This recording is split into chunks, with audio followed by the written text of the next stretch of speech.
I'm Christine White in the Beads Incorporated studio. Today we are going to be talking about silk knotting using Griffin silk cord and a spring-loaded knotting tool. Some materials that you'll need for this technique include Griffin silk cord with a needle attached, French wire to attach the clasp at the end, a bead-along knotting tool, some wire cutters or sharp scissors, super glue glue, beads, and clasp of your choice. So let's get started. So silk cord comes in a number of different sizes. I'm going to use a size 8 because my beads that I'm using are stone and have a slightly larger hole. You're going to choose the right size silk for you depending on the hole size in your beads. Freshwater pearls are going to have a really tiny hole, so you might choose a size 2, 3, or 4, and glass beads and stone beads might have a larger hole, so you might look at a 6, 8, or 10.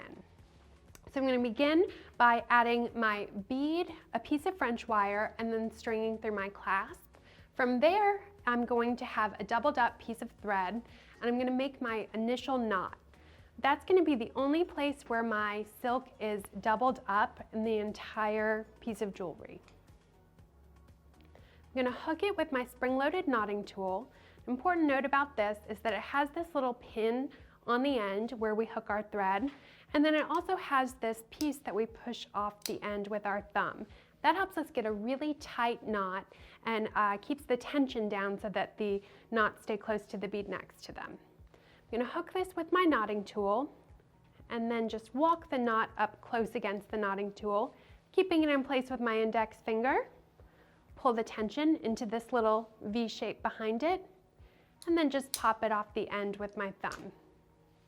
I'm ready to add my next bead. So I'll go down here to the end of my silk cord where my needle is.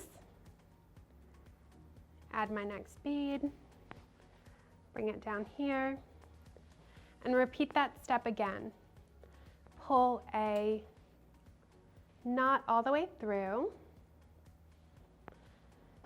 and keeping the base of that knot directly against the top of our bead, I'm going to transfer hands, hold it with my left hand so I can pick up my knotting tool with my right hand.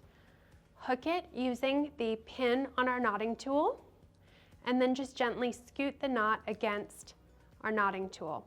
Hold it in place with our index finger, apply some tension into that V-shaped mechanism, and pop it off the end of our knotting tool using the spring and our thumb.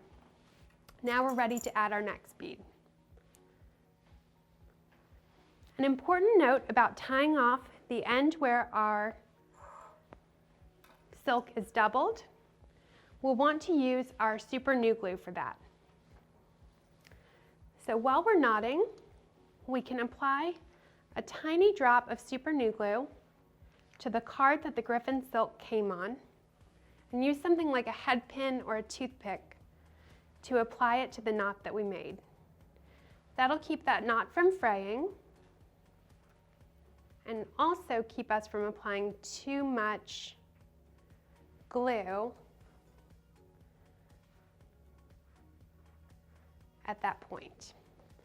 So we'll allow that to dry for a few seconds while we work on our next knot. Pull our silk through, it always catches on the needle, so you have to work it through. There we go. Transfer hands, pick up your knotting tool with your right hand, scoot that knot up against the knotting tool, pull the tension into your tool, and pop the knot off the end. So you can see our necklace start to take shape. The design that we have in mind keeps our decorative lobster claw in the front part of our necklace, and this gives us a lot of creative options for adding different pendants and clasps that are removable and interchangeable. So I'll continue this until I have about 18 inches strung and knotted on my black silk. All right, so once we've strung about 16 to 18 inches of our stones or pearls and knotted in between each one, we want to save about 2 stones or pearls for the end. Keep those and keep them off to the side so that we can use those to add our very last part and our clasp. So I'm going to go ahead and string those 2 on together. No knot in between. at this point. And next we're going to string our French wire and then our other side of our clasp. That French wire is what we string to add our clasp, and it's going to kind of coat the silk thread and make it look real pretty there at the end.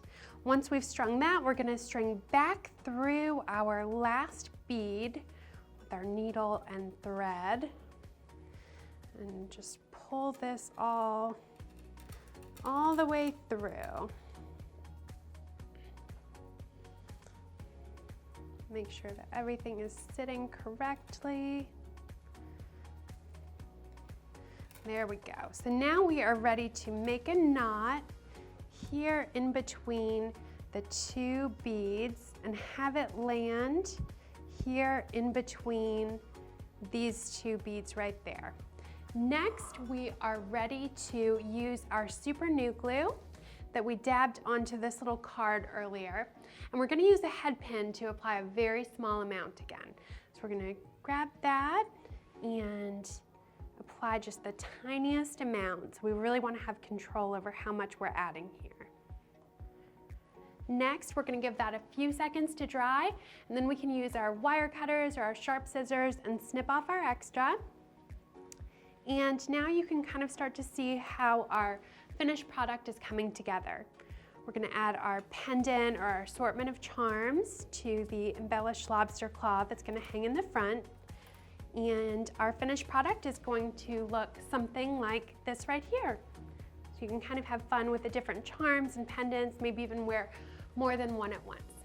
So that is an intro to silk knotting. You can see how you can use variations of different styles and patterns to create your own look. Thank you so much for joining me in the Beads Incorporated studio. Don't forget to hit the like and subscribe buttons below. Make sure to leave your feedback in the comments section, and we look forward to seeing you again soon.